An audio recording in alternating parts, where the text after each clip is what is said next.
Today on Inspired Money. And it's an opportunity for you to press the reset button.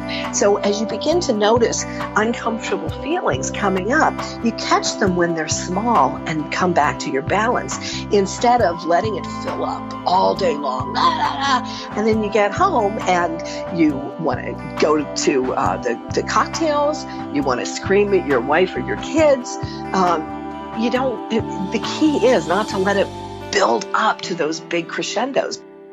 This is episode 96 with anxiety expert, author, and coach, Stephanie Dalfonzo. Welcome to Inspired Money. My name is Andy Wong, a managing partner at Runnymede Capital Management. Each week, we bring you an interesting person to help you get inspired, shift your perspectives on money, and achieve incredible things. From making it to giving it away, Inspired Money means making a difference, creating something bigger than oneself, and maybe, just maybe, making the world a better place. Thank you for joining me. Hey, Inspired Moneymaker, welcome back. If it's your first time listening, welcome. I'm not sure if you're aware of this or if you even care, but we are just 4 weeks away from episode 100. In podcasting, this is a milestone, especially since I've been publishing every week since September 2017. When I take a moment to reflect, I want to thank you for tuning in and joining me. I feel like Inspired Money is about self-development for you and your money. That's how I look at it. And I want to learn at least one thing from every episode and hear great stories from interesting guests. I'm not quite sure what I'm going to do for episode 100. I'm totally open to ideas. If you have a great idea, please let me know. I'll definitely be thinking about this. Today, we're talking with anxiety expert Stephanie Dalfonzo.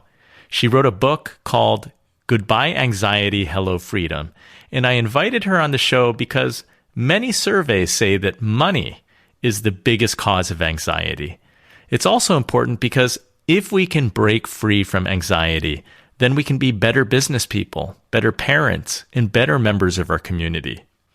In this episode, you'll learn how we can learn to better respond rather than react to things that cause us anxiety.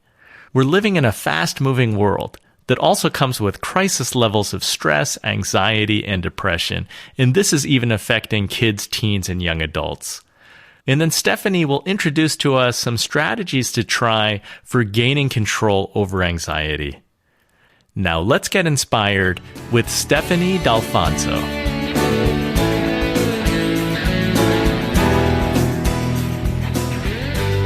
Stephanie, welcome to Inspired Money. I'm so excited to have you on the show. I am thrilled to have this conversation with you. I think we're going to have a lot of fun, Andy. Thank you. Let's jump right in. What's your earliest childhood memory of money? I love that you asked this question first because it's a real tell about your financial mindset. My first memory is of my parents fighting about money. And so you can imagine that followed through into adulthood.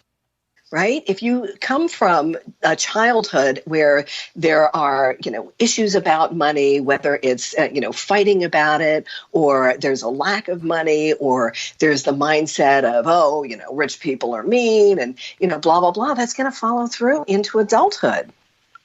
So how did that impact you? Do you remember being young and thinking, I'm never going to fight about money, or did it manifest in a different way? No, and I realized when I got to be an adult, I realized that I had these really bad thoughts around money, that I thought rich people are mean and they're greedy and blah, blah, blah, because that was the environment that I was raised in. So once I was able to look at that, then I was able to start turning it around and shifting it.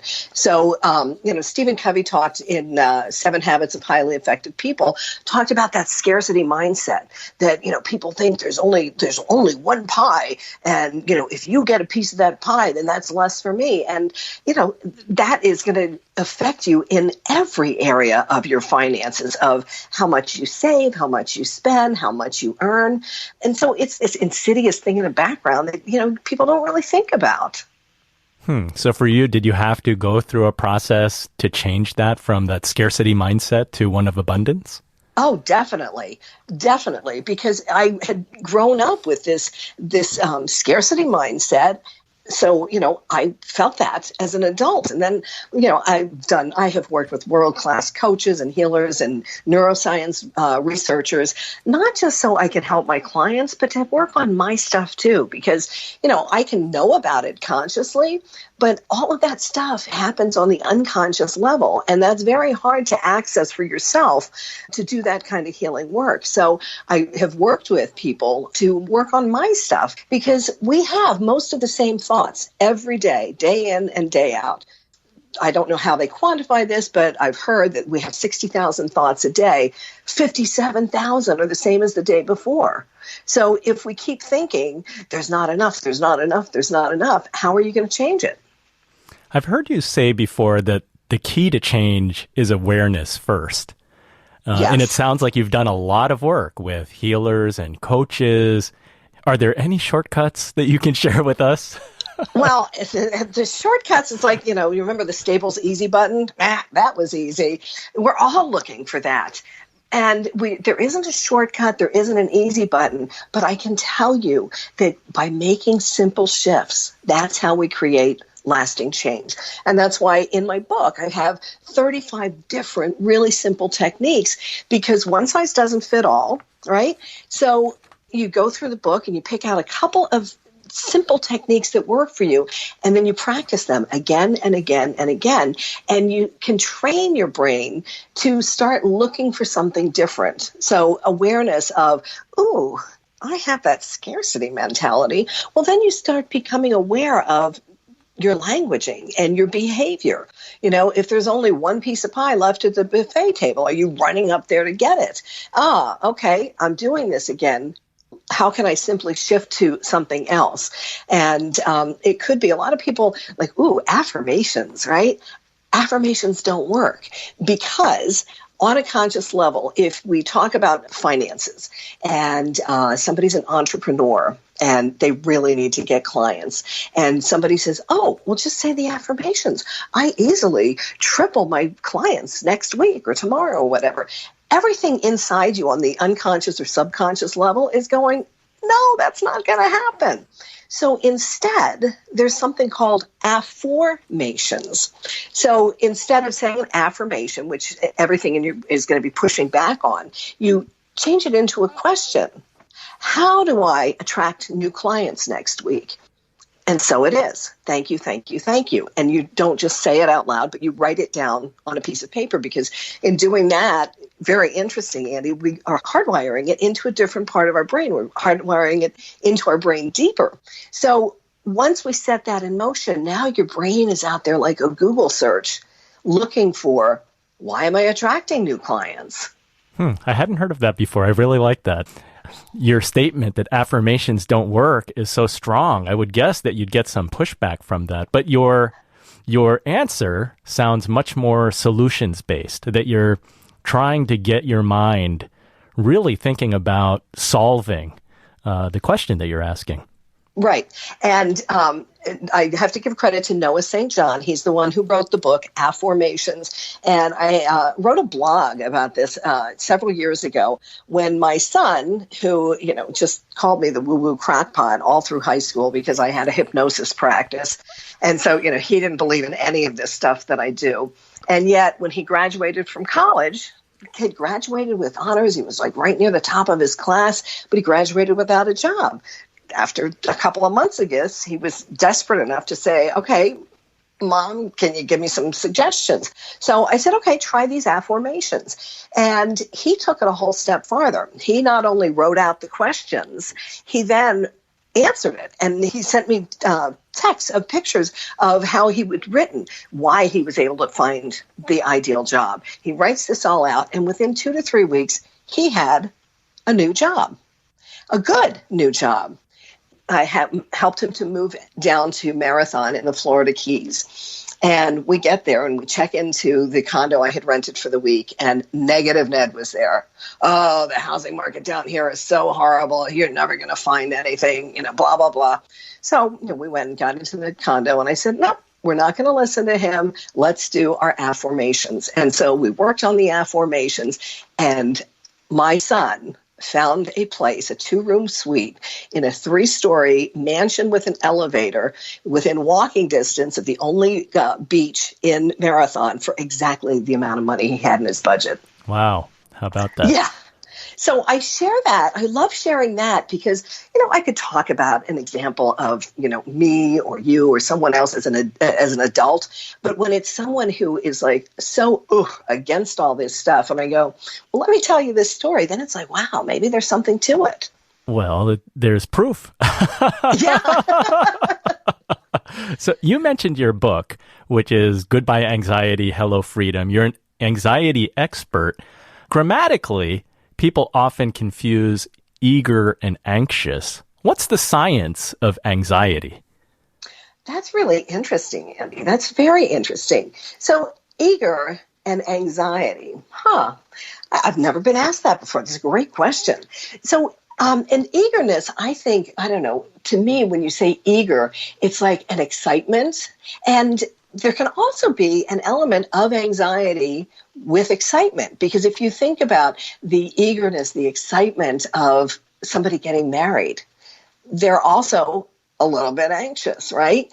But typically, I think when we talk about anxiety, we're not talking about positive, we're talking about negative, right? Negative feelings, negative emotions, negative thinking. And so my journey began over 20 years ago when I had developed insomnia. And anybody who's listening, who you say insomnia, and if you've experienced it, a chill goes through you because it's horrible. So I did what most people do, and I went to the doctor and got a prescription, and learned that insomnia is like a cousin of anxiety, and that I had struggled with anxiety my entire life, but didn't know it. So there's people who are listening who are like, well, what do you mean? How do you not know that you have anxiety? When you're raised in that kind of an environment that all you know is that constant running in the background and what if and, worry and fear, you don't know there's another way. So I took the medication and it worked, but it only worked for a short time and then it stopped. And things, that just threw me even worse into it. So that's when I began starting to do the research of, all right, what is this thing, anxiety, and how do I get to the other side of it? I am really clear, Andy, about not talking about coping with it or managing it. It's truly overcoming it and getting to the other side. And it takes work, just like any, habit that we want to build.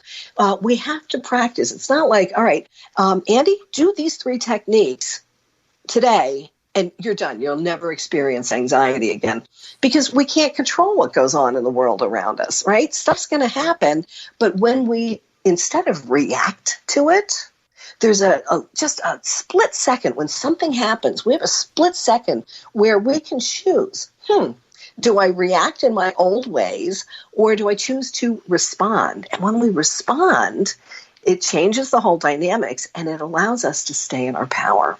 In your book, you had an infamous and pivotal Cheeto moment. Can you talk a little bit more about your personal anxiety? Yeah, and thank you for asking that, Andy, because that was something like, whoa, am I really going to put this in the book? But I have heard from so many people, it's like, oh, okay, because I don't hold myself out as like, I'm the anxiety expert because I've never experienced it. I share one of my most embarrassing moments where when I was going through this insomnia period, in the leading up to that, like I would just lose it at anything. And so here are my poor, precious children. They were very young at the time. And Cheetos, like junk food, that was a special treat for them. And I'm sure it was something minor where they were bickering or whining or whatever, and I just lost it. And I started smashing the bag of Cheetos as my kids are going, Mommy, please stop. And I think that was the moment that led me to say, you know what, I need to go to the doctor and I need to learn how to sleep again.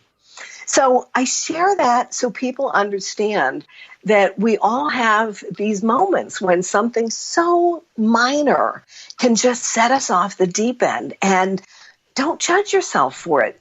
Become aware. Take that as a warning sign. And, okay, how can I change? Well, I'm a parent. I think we've all been there. We've all had our own Cheeto moments. Yeah, and that's why I share it, because you can say, "Oh yeah, I know, I know that." But even if you're not a parent, there's a time when your significant other does something, and you just you lose it on them, and so my message to the world is that when we respond instead of react, again, it allows us to stay in our power and feel that calm and feel that balance. And I think that's what we all want, bottom line. Now, for you, you did go to the doctor. You said that the medication did not work. And I think based on your book, that's not surprising. Like, the medicine is a Band-Aid. It doesn't really solve the problem for many people. What I like is that you have this multi-pronged approach. You have 35 different techniques in your book for overcoming the anxiety. What's the next step for breaking the cycle? If you're aware, you're like, okay, I just smashed the Cheetos. Now what? So first, let me back up to just one thing I'd love to share about the medication is Kelly Brogan is a medical doctor. She's a medical licensed psychiatrist, and she says that the medications perpetuate the problem. She is not a believer in the medications. So I love being able to point to a medical doctor who says, no, there are other ways that we can help you. And so, I'm not going to ever say take medication, don't take medication. I'm just sharing my story. And for me, it was a Band-Aid. So the first step is the awareness, and awareness without judgment, because, oh my gosh, we have this little voice inside our heads that we would never say things to another human being, but for some reason, it's okay for us to say it. Like, so when I say, begin the awareness, it's like begin the awareness of self-talk, and without judgment, because it's not an opportunity to say, oh no, and beat yourself up. Oh no, here I go again. I'm a loser. And no, it's just, oh, okay, I'm doing this again, and make a different choice. The reason I have 35 different techniques in the book is that, our mutual friend that connected us, Andy, loves the self-hypnosis that I talk about in the book. But you might not like that. And so if I have, just one technique and say, okay, this is the way to overcome anxiety, it's going to fail a lot of people. I like to think of the techniques in my book as like a smorgasbord to say, okay, here, I even put them, if you notice, Andy, they're in alphabetical order, because I don't want you to feel like you have to learn all 35. It's like, oh, read, what's that about? Oh, this backward spin, what's that? Affirmations, which we talked about a few moments ago. So it's finding, the awareness, and then find 2 or 3 techniques that resonate with you and begin weaving them into every day. They're all super simple. And I don't know, how old are your children? They're 11, 8, and 6.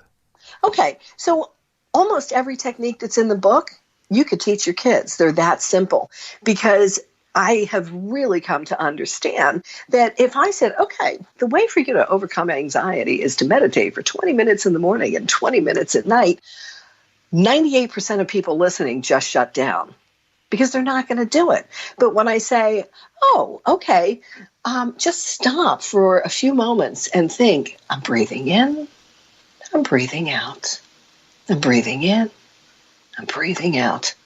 You can do that. You can do that anytime, anywhere, with anyone who's in your proximity. You're thinking it silently, so nobody's hearing you say that. And it's an opportunity for you to press the reset button. So as you begin to notice uncomfortable feelings coming up, you catch them when they're small and come back to your balance, instead of letting it fill up all day long. And then you get home and you want to go to the cocktails, you want to scream at your wife or your kids. The key is not to let it build up to those big crescendos, because if you think of the emotions on a 1 to 10 scale, and 1 is, I'm feeling pretty chill, 10 is I'm totally out of control and smashing the Cheetos. If you wait until you're up at like 8, 9, 10, you totally forget that you have these tools at the ready. However, when you incorporate them into every day, then you remember they're there. Ooh, something happens. And because Do I get anxious sometimes? Yes, I do. But I know, I start feeling this, and then, I'm going to do one of my techniques. I'm going to grab one of my essential oils. I'm going to do breathe in, breathe out. That's why I talk about simple shifts, because that's the path to creating lasting change. So it sounds like self-awareness is important, because then you can recognize early. You talked about affirmation, self-hypnosis, breathing. Part of the breathing is interrupting your pattern, right? Because I know that you're big on pattern interruption. Oh, yes. Yes, because even just hearing you say that, Andy, it's like, it feels so empowering, right? So if I can run you through this quick technique, and your listeners, I hope you'll join us along with us.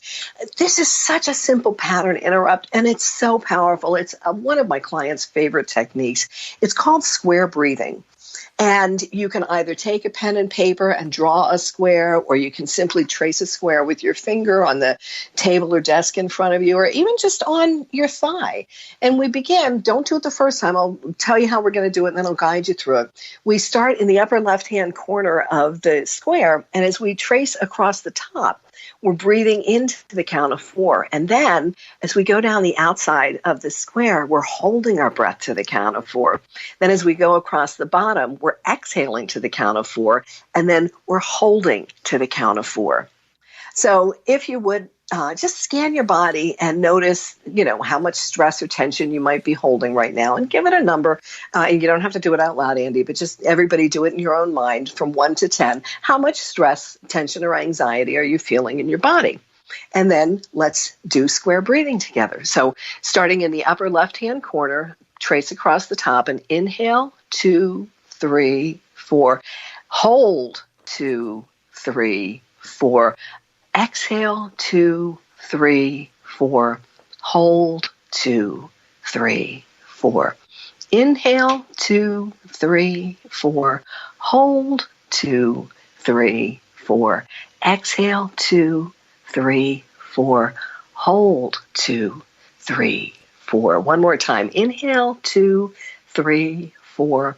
Hold, 2, 3, 4. Exhale, 2, 3, 4. Hold, 2, 3, 4.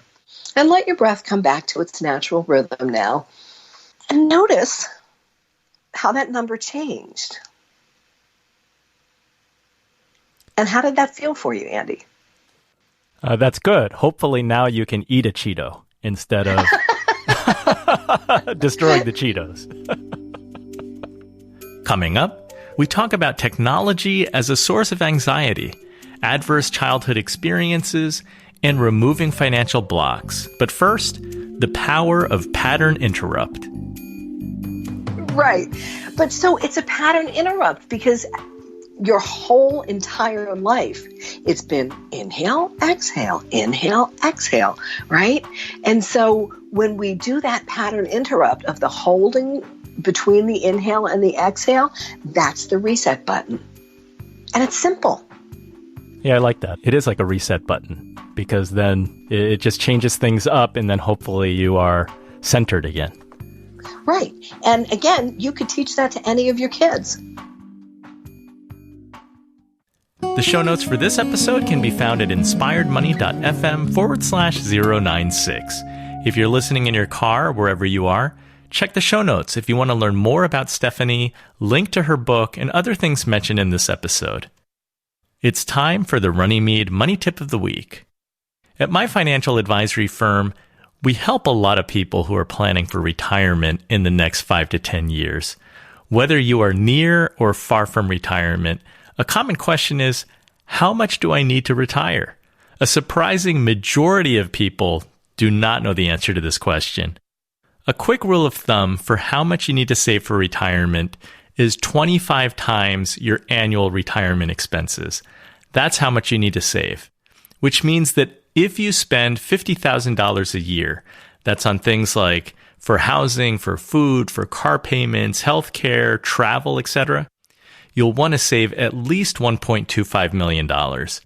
It's true that $1 million does not go as far as it used to. The key is to make smart investments and to start as early as possible. That's a powerful combination that can ensure that you'll reach your retirement goal. The other variable is your spending. Spend less and you'll save more versus spending more and you'll save less. Determining how much you'll spend annually in retirement also will affect how much you'll need in retirement. So I encourage you to do some back-of-the-napkin calculations. Look at how much you spend right now on a monthly basis. Then take a guess on how much you might spend in retirement. Multiply that monthly number by 25. And you can start using this as a benchmark to see how much you're saving now in your retirement plan and other savings. See if you're on course to retire when you want to. If not, make adjustments and then rinse and repeat. That's the Runnymede Money Tip of the Week. Inspired Money is brought to you by Runnymede Capital Management. We help you to plan, invest, and worry less. So how are you doing with anxiety? Is money stressing you out? If you want to enter for a chance to win a copy of Stephanie's book, Goodbye Anxiety, Hello Freedom, How to Build Resilience and Overcome Anxiety, go to inspiredmoney.fm/giveaway. I'm looking forward to reading it myself for the 35 techniques and habits that could change your life. Enter right now, and I'll announce one lucky winner on June 26th. Good luck! You're listening to Inspired Money. I'm Andy Wong. Yeah, you mentioned like teaching these techniques to children. Is anxiety on the rise, especially for younger kids? Andy, we are experiencing crisis levels of stress, anxiety, and depression with our kids and our teens and our young adults. And I have said for many, many years, I'm like, we need to be teaching kids how to manage their emotions. And I used to talk about coping skills, but I'm so clear now. No, it's not managing or coping. It's teaching them how to be in their power. And so I have a charitable initiative with my book because I'm so passionate about this crisis that these kids are experiencing. So for every book that I sell, I donate a book to a school or an organization that will teach these skills to kids because they are crisis levels. The Centers for Disease Control, recently I saw a study from them saying that suicide attempts have doubled in the past 10 years for every age group, including 8-year-olds. Wow. That's horrifying, isn't it? It is horrifying. What are the causes of this? Well, our world is so much more fast-paced than it ever has been.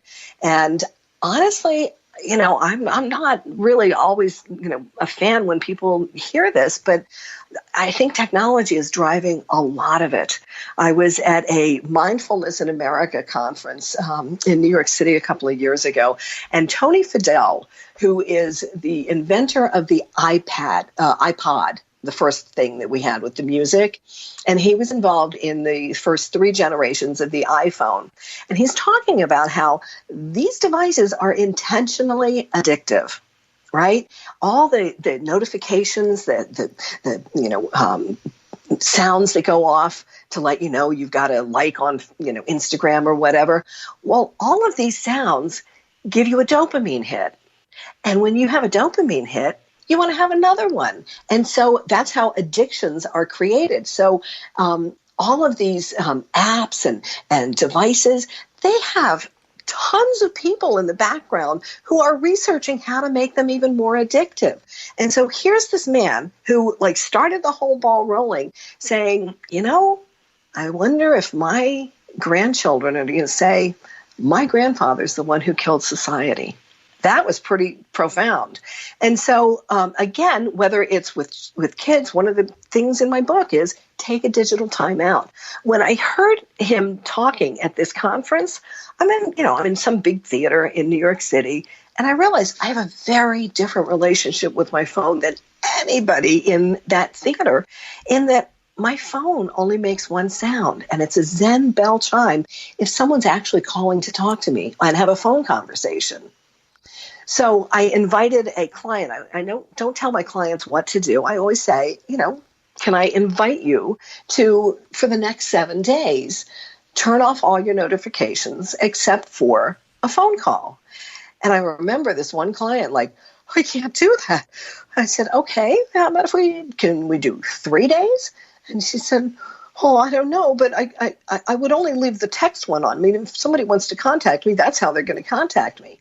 And it was really difficult for her. So I would invite anybody who's listening to maybe take the next 24 hours and turn your notifications off and begin that awareness. Do I dare ask, are there any apps that can help us, or is it better just to turn the phone off? If there are apps, I don't know, to be honest with you.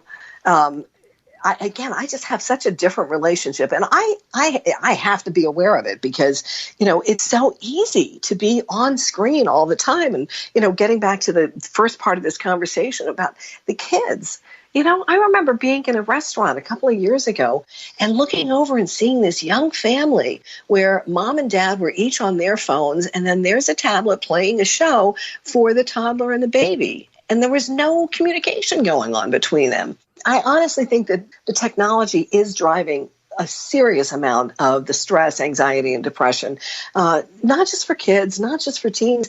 College campuses, they're having crisis levels, which is why I just sent some books to Cornell University recently, where my daughter is employed, because college students are having anxiety levels. I've talked to so many parents whose kids just can't take it and they're coming home. And the pressure on them, I forget what the stat was I saw about grad students, but that it was even worse for grad students than for undergrads. Higher pressure, I suppose. Yeah, it's crazy. And so that's like where my mission is. That's where my charity is. It's like, okay, I want to share this with everybody, and I really want to help our kids because, they're our future. Yeah, I love the giving one book away for everyone that's sold to increase your impact. It's really powerful. Thank you. Well, and that's where my charity is. You're about money, right? And so it's not finances, but it's my give back. It's my ripple effect. I think that tying it into money, we want to make sure, again, it's like, okay, it's not that scarcity mindset. It's that abundant mindset of, oh, okay, so by giving these books to these communities that can take care of children and help them, because like childhood trauma, there was an interesting study that was done back in the 1990s, but only came to light a couple of years ago, called the Adverse Childhood Experiences Study, ACEs for short. And it was a big study, 17,000 people put on by the Centers for Disease Control and Kaiser Permanente, which is a healthcare company. And they asked people 10 simple questions. Did this happen in your childhood before the age of 18? And they ask about abuse, physical, sexual, emotional, addiction, loss of parent through death, divorce, incarceration. Did you feel that you were cared for? And they showed it correlated. The higher you score on that, the greater likelihood that you're going to experience obesity, diabetes, depression, heart disease, addictions as adults. And I would take it a step farther and say, I bet if you take this ACEs score, you will see some similarities with finances as well. Because, think about it. If you're growing up with parents who are addicts, there's going to be financial issues. Mental illness, there's going to be financial issues. If you lose a parent, whether it's through death or divorce or incarceration, there's going to be financial ramifications. So, I thought that was, I was thrilled. I wrote about the ACEs study in my book, and 3 days before I published it, Oprah Winfrey was on 60 Minutes talking about this adverse childhood experiences. And so there's now, this groundswell of saying, ooh, childhood trauma, we really need to address it. Dr. Nadine Burke Harris, who is the first Surgeon General in California, is really leading this movement to say, okay, childhood trauma leads to this. Let's address childhood trauma. And Oprah said, it's not about what's wrong with you. The better question is, what happened to you? So if there's a correlation between the childhood trauma and anxiety, is it still the 35 techniques that you're trying to cycle through to see what works best for you as a way to control and resolve one's anxiety? There's actually, it depends. It depends on what that level is. And if you just have, a little bit, then, use the techniques and see what that does for you. I really see it as a two-pronged approach. And it's, I work with people to, work on the stuff that we don't even know is holding us back, the healing that needs to take place. And then I empower you with these techniques to be able to continue on with that balance. I had shared with you that testimonial of the woman entrepreneur who said, we worked together and it wasn't about money. Right? It was, she knew that she was kind of stuck, and she was the primary breadwinner of her family of four. And we did some work on childhood issues, and boom, in less than 2 months, she attracted some new clients and $20,000 worth of business. So it's not always it's never on the conscious level. When somebody comes in and they go, oh, I know exactly where this started. It's like, oh, I'll smile and say, yeah, maybe, maybe not. And it's almost never where we think it is, because it's things that happen in the conscious mind. And Albert Einstein said years ago, you can't solve a problem at the same level of consciousness that created it. So if we think of our brains as an iceberg where there's only 10% above the surface, right? That's our conscious mind. The 90% below the surface is our subconscious or unconscious mind. So the techniques, I'm not going to say, get my book and you're going to, you're going to be free. If you have unresolved issues, and they're almost always from childhood, those need to be addressed. And it doesn't have to take a long time, and it doesn't have to hurt. I had worked with a therapist years ago, and I'm not a real big fan of therapy, because you're talking and talking about the problem at the conscious level over and over again. And she did this technique with me, and it was just having me re-experience trauma from my childhood. I was like, you don't have it. It really helped inform my practice that you don't have to re-experience it to heal it. Is it more just it's recognizing and identifying it? Well, it's, on a conscious level, and as I think I mentioned earlier, I couldn't work on my own stuff. I had to go find other people to help me, because it's just bizarre when we think, there's capital T trauma, which are some of the things they ask about in the ACEs study, and there's little t traumas where, I think of a policeman that I worked with who, this big burly guy, and he had developed this fear of driving over bridges. And, for someone in his job, he had to. And it stemmed back from an incident where he was in the back seat of the car when, I'm going to guess it was his father, I don't remember who was driving the car, went into a panic attack, had to pull over the side of the road, switched places with the mother. And so on a conscious level, he did not remember that. But I helped him to easily find where that was and heal it. And then, okay, now he's free and he can drive over bridges. Interesting. Our minds are so fascinating, Andy. Yeah, often a mystery, but it's like something that we can be working on all the time. If we can get back to the money, since you mentioned one of your clients with the testimonial, and I know that money as a cause of anxiety for Americans, there are all kinds of statistics. One is that 85% of Americans reported feeling some level of anxiety around money. There was another study, I think it was Northwestern Mutual. They said money is the number one source of stress for 44% of American adults. So in the testimonial that you sent me from your client, it talks about releasing blockages. Like what are the blockages, and can you talk about that? Yeah, because it's so interesting. I don't remember the specifics, and this is, if anybody wants to come work with me, you'll love hearing this. I don't remember people's specific stuff. We just, we move through it and I move on. And I had dinner last night with a former client who's now a friend, and she vividly remembers her issues that we worked on. I don't. It's just like, okay, I helped you with that and we move on. But the financial issues are almost always connected to something else, right? So it might be you had this financial anxiety and stress in your family, but it also might be something completely different. I can remember, this is not a financial story, but hopefully you can make the connection. I worked with this 14-year-old cheerleader who was deathly afraid of dogs. And so you would think that she had a traumatic experience with a dog as a very young child, right? Would make sense. Okay, it had nothing to do with the dog. It had everything to do with performance anxiety of being ready to go out for her first dance recital.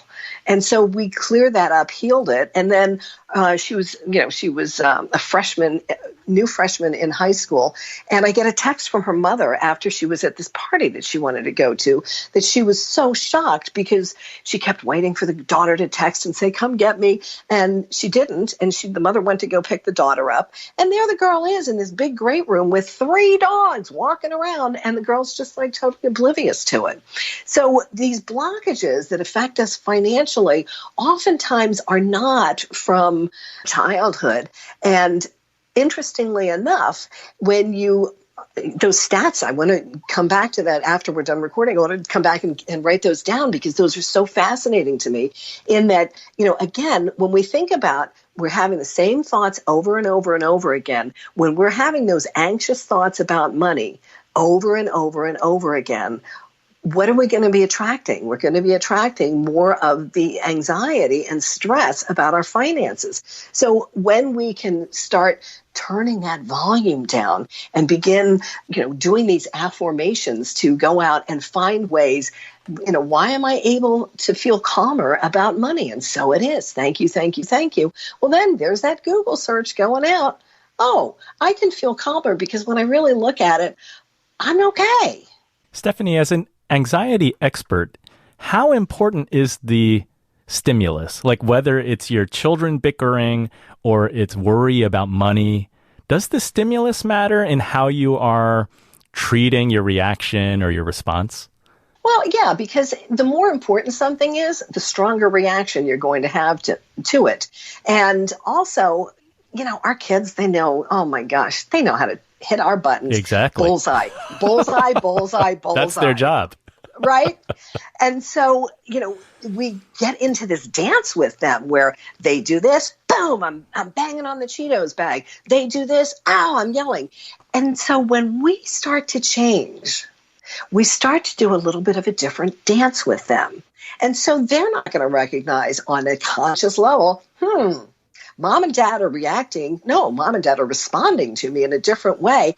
They don't recognize it on a conscious level. It's just all of a sudden now there's a new dynamic between you and your kids. When you okay, I'm turning up the awareness. I know that, So, the 11-year-old does their thing that just is your bullseye, Andy. And you go, I'm breathing in, I'm breathing out. I'm breathing in, I'm breathing out. That gives you the opportunity to hit that reset button and choose to respond. Well, I love that because the kids learn from us as the parents by modeling more than anything else. Like I can tell them you should do this, but if they see me doing something, it's even more empowering because they are going to learn it's something that you can do together, really. If things are escalating, you could say, hey, kids, we're going to do this breathing exercise, and they'll do it too. And the first thing I would say to you and all parents of children who are still at home is put your oxygen mask on first and learn these things and bring it into your life and then help your kids. As a mom, I always wanted to take care of my kids first. I wanted to take care of my kids. I wanted to take care of my kids. And so my kids, what did I model for them? I modeled anxiety for them. My kids are grown and flown now. So I modeled anxiety for them. And then several years ago, they came home on a break. And I was like, wow, did you start smoking weed or something? Because I'm so chill now. And they got to see that transformation. But sadly, they saw a very anxious and stressed out mom when they were growing up. Stephanie, it's one thing to start, to have that awareness, to have the tools in your toolbox. How hard is it to maintain? Once you understand, how challenging is that so that you have control long term? Okay, so that's an excellent question, Andy. And it is toughest at the beginning. It is toughest to cultivate that habit. So what we want to do is anybody who's listening to this who's like, oh, you know what? I want to get in on this. I would highly recommend I extend you this invitation that you share this episode with a friend, and then you two commit to each other to be accountability buddies for the next 7 days, to pick a couple of techniques to do and check in each day for the next 7 days. Hey, are you doing it? How's it going? And you will be surprised if you do that at the end of the 7 days, you're going to feel calmer, you're going to feel more balanced, and you'll have these into a habit. And so, we commit to ourselves, all right, whatever, right? But when we commit to another person, ooh, I've got to do this. And so that commitment, that accountability is what will carry you to a place where, all right, these are now a regular part of my routine. And so, every day you do these things. I would highly recommend how I start my day is very simple. This is like super, super simple. Before my feet hit the floor, 3 things I'm grateful for. Thank you, thank you, thank you. And there's going to be mornings where you think, I have nothing to be thankful for. I'm thankful I have a warm bed to sleep in. I'm thankful I slept well last night. I'm so grateful I remembered to brush my teeth last night. It doesn't have to be, I won the lottery. So gratitude for the little things. Oh, yes. Well, and it's very interesting. Gratitude creates things that some medications create. So what is medication? Wellbutrin creates dopamine, and Prozac creates serotonin, and gratitude triggers both with no side effects. So when we're talking about financial anxiety, start with some gratitude for what you do have. Like shift the focus, the lens that you're looking through, as instead of, I don't have enough, to, wow, I have enough to pay the bills this month. Thank you, thank you, thank you. Yeah, that's a valuable lesson. I like to ask all the Inspired Money guests, how do you define success? And I particularly want to ask you, because I know that you have views on external success versus internal success. Yes. And most people, I say, totally, I love it, Andy, because most people, I would imagine that not just your guests, but if you just walked out on the street and said, how do you define success, that most people are going to talk about those external markings of success, of how much money you have in the bank and your stature in society. And my definition of success for where I am in my life is a well-lived life, that I take care of my emotional and physical health.